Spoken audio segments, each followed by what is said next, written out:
Hi, Vanessa Donaldson here, your reset coach. Today I'm talking about nature breaks.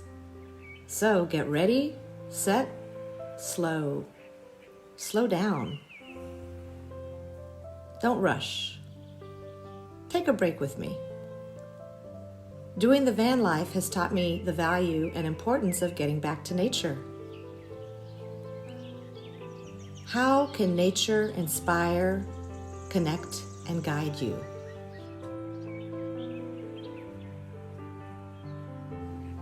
My inspiration comes from the Holy Bible.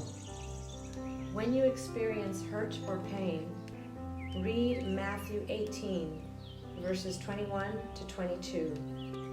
Then Peter came to Jesus and asked, "Lord, how many times shall I forgive my brother or sister who sins against me? Up to 7 times?"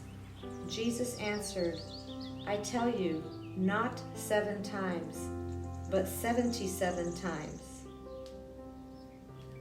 Is it time to recharge your life? To continue our conversation, you can reach me at resetwithvanessa.com.